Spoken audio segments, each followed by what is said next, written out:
वीरेंद्र कुमार बड़ी देर से बैठे हुए हैं। हाँ जी, वीरेंद्र कुमार जी, क्या कहना चाहेंगे? नमस्कार जी। हाँ जी, नमस्कार। नमस्कार। Hello sir. हाँ जी हेलो। सर। जी सर। मैं आपका काफी दिन से सुन रहा था आपका गालिब कमाल जी को, और मैं दिल्ली से बोल रहा हूँ। जी, जी। तो कुछ ऐसे पॉइंट्स हैं जो आप भी उस पे, मतलब आपको इतनी नॉलेज इंडिया के बारे में शायद नहीं है। आप अच्छा। ऊपर ऊपर की बात सुनते हैं ज्यादातर लोगों से। हुँ, जैसे गालिब कमाल बोल रहे थे चूड़ा और भंगी ये हिंदुओं का नाम है। जो हुँ, तो चूड़े मतलब जिसने जो पहले इंडिया में जो लड़ाई होती थी, राजाओं की लड़ाई होती थी, वो केवल दिन दिन में होती थी। उनके कुछ प्रिंसिपल्स थे मुसलमान आने से हुँ, पहले। एक तो वे बच्चों पर अटैक नहीं करते थे। दूसरे वे रात स्त्रियों पे, लेडीज पे अटैक नहीं करते थे। जो पहले हमारे यहाँ लड़ाई होती थी, वे रात को अटैक नहीं करते थे, नाइट में सोते हुए पे आमने सामने की लड़ाई लड़ते थे। तो जब हुँ, से इस्लाम आया, जो चूड़े मतलब जिन्होंने धर्म को छोड़ दिया, यानी कि उन्होंने जो सुअर होता है, पिग होता है, वो सबसे गंदा होता है मतलब धरती पे वो, क्योंकि वो सबसे ज्यादा गंदगी खाता है। तो इन्होंने, हमारे जो महापुरुष थे, उन्होंने देखा कि ये कैसे लोग हैं जो बच्चों को भी नहीं छोड़ते, लेडीज को भी नहीं छोड़ते, उन पर भी ये अटैक करते हैं। तो फिर उन्होंने एक ऐसी फोर्स बनाई, देखा कि ये मुस्लिम है जी, ये क्या खाते हैं, कि जैसे खावे या ऐसे हो जा मन, कि ये उन जानवरों को खाते हैं ज्यादातर जो वेजिटेरियन है। जैसे गाय है वो घास खाती है, बैल है घास खाती है, बकरे हैं ये टोटल वेजिटेरियन है। उनको खा के ये अटैक करते हैं लोग। तो फिर इन्होंने ऐसी फोर्स बनाई, लोग खड़े किए, भाई जो सबसे गंदी चीज है खाता है धरती पे वो सुअर है, उसको जो खाएगा। ऐसे कितने लोग हैं। तो जो लोग उसे खाने के लिए तैयार हुए, जिन्होंने जो नियम थे वो छोड़ दिए, उनको छोड़ने वाला चूड़े कहा गया।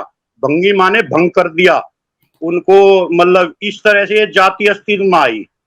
और इनके जितने भी गोत है वो टोटल क्षत्रिय, जैसे गुर्जर है, जाट है, राजपूत है, टोटल इनके गोत्र भी सेम है। लेकिन बाद में कालांतर में इस्लाम फैल गया इंडिया में, इनको का बायकाट हो गया। ये ऐसी जगह मतलब फिर ये वैसे काम करने लगे सफाई के, रुस के। और आज भी ये सबसे ईमानदार कौम है इंडिया के अंदर। ये पूरी सफाई करते हैं, किसी के यहाँ चोरी नहीं करते, कभी कभी उनके घर में नहीं घुसेंगे, कुछ नहीं करेंगे। इतनी जबरदस्त कौम इंडिया और भारत के अंदर कोई नहीं है, जो मैं मानता हूँ इनको और जानता भी हूँ।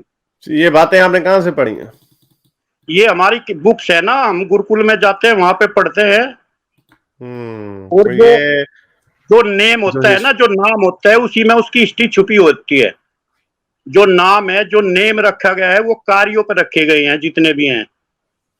हुँ, और आप पुरानी हमारी बुक्स पढ़ सकते हो जिनमें लड़ाई हुई है, उनके कुछ नियम थे।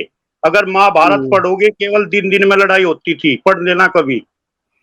वो और बच्चों दिन-दिन में बच, है जी। दिन-दिन में जो जंगें जो होती थी ना, वो मोस्टली दिन-दिन में हर जगह ही होती थी और रातों को वो रेड्स होती थी।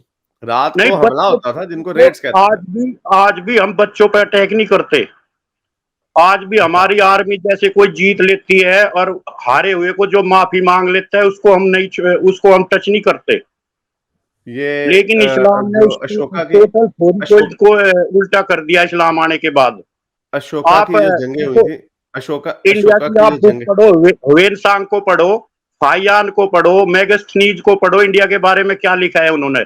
वे चाइनीज अशोका की यात्री थे, हमारे इंडिया के नहीं थे वे। अशोका की जो जंगें हुई थी। नहीं, इस्लाम के आने से पहले आप चलो हम तो पक्षपात करके बोलते हैं टुन्नी है आप कहोगे, लेकिन आप जो चाइनीज ने लिखा है, चाइनीज जो पिलग्रीम यहाँ आए इस्लाम से पहले इंडिया में, उन्होंने इंडिया के बारे में क्या लिखा है, क्या लिखा?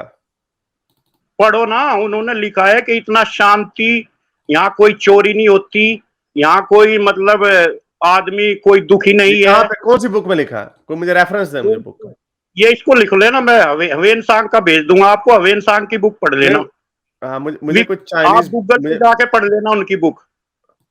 मुझे मुझे रेफरेंसेस दिया करें, ऐसे ही हवाई फायर ना मारा करें।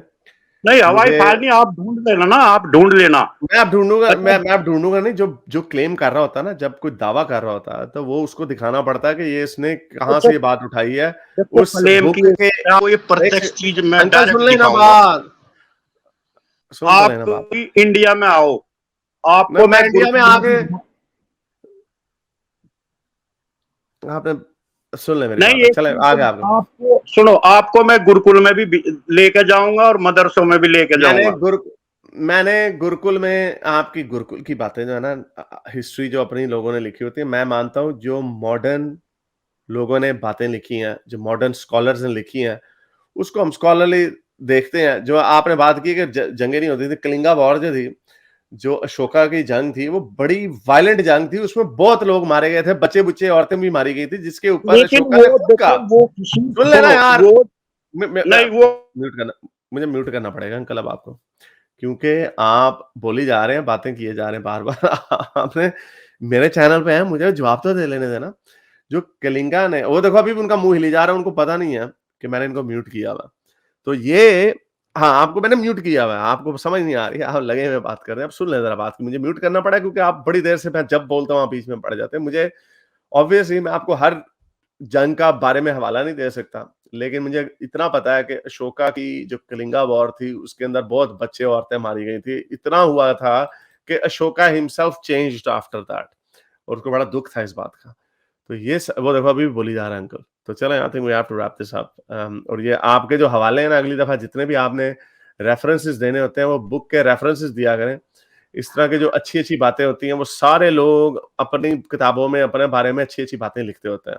अभी आजाद, उसने किया है, रियलिस्ट आजाद ने भी एक वीडियो बनाई है, उसने पूरे आपके रेफरेंसेस दिए हैं कि किस तरह राम जो है, कि आपकी अपनी किताबों के लिखा हुआ है कि सीता को छोड़ निकालने के बाद राम प्रोस्टिट्यूट के साथ सोता था, और इस तरह की सारी सारी जो कहानियां हैं, ये सारी बातें जो है आपकी अपनी किताबों में भी लिखी हुई हैं। आप मेरा ख्याल व्हाट्सएप यूनिवर्सिटी कहानियां से नहीं, चीजें उठा उठा के कहानी ले नहीं आते है हैं।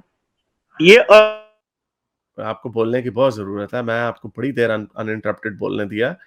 आप बार बार बीच में मत काटें, ठीक है? आपने, अगल ये असूल है, आपको अगली दफा रेफरेंसेस ला के देने पड़ेंगे, और हमें देखना पड़ेगा कि उन रेफरेंसेस की, उनको मॉडर्न एकेडमिक्स कैसे देखते हैं। कहानियां लोगों ने लिखे हुए, उड़ने वाले बांदर भी पुरानी किताबों में लिखे हुए, doesn't mean they are real, ठीक है?